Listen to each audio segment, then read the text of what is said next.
ಮಡಿವಾಳ ಮಾಚಿದೇವ ತಂದೆಯ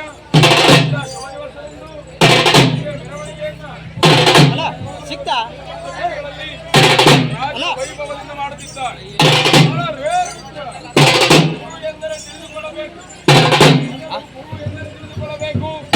ಹೂ ಎಂದರೆ ಕತ್ತಲು, ಹೂ ಎಂದರೆ ಕತ್ತಲು, ಹೂ ಎಂದರೆ ಬೆಳಕು. ಕತ್ತಲಿನಿಂದ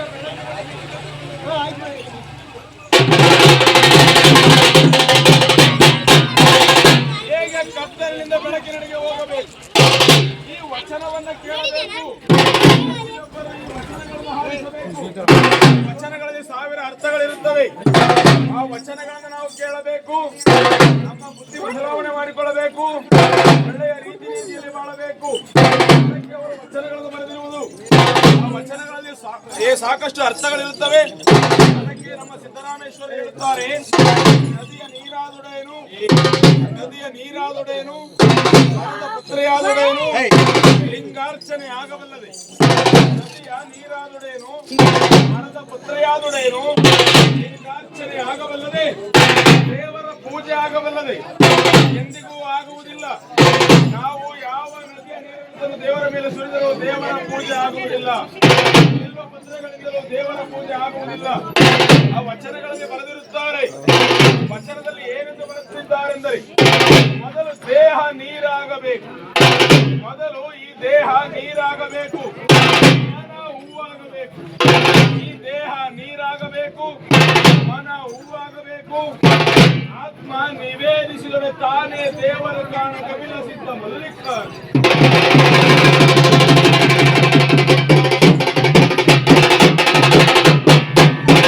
ನಾವೇ ದೇವರಾಗಬೇಕು, ನಾವೇ ದೇವರಾಗಬಹುದು. ನಾವೇ ದೇವರಾಗಿ ದೇವರನ್ನ ಪೂಜಿಸಬೇಕು. ಅದಕ್ಕೋಸ್ಕರವಾಗಿ ವಚನಗಳನ್ನು ಕೇಳಬೇಕು. ಬಸವಣ್ಣನವರು ಹೇಳುತ್ತಾರೆ, ನೂರ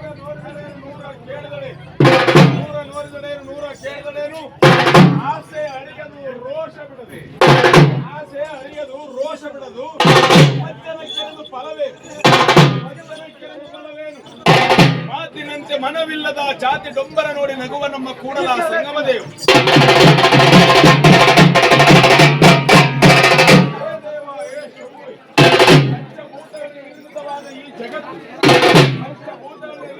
ಜಗತ್ತು ಎಂದರೆ ಪೃಥ್ವಿ, ಅಪ್ಪು, ತೇಜ, ವಾಯು, ವರುಣ. ಈ ಪಂಚಭೂತಗಳಿಂದ ನಿರ್ಮಿತವಾದ ಈ ಜಗತ್ತಿನಲ್ಲಿ ಮೃತ್ಯು ಮುಟ್ಟದ ಮುನ್ನ ಪೂಜಿಸೋ ಕೂಡಲ ಸಂಘ ಮಹಾದೇವರು ಎಂದು ಹೇಳಿದ್ದಾರೆ.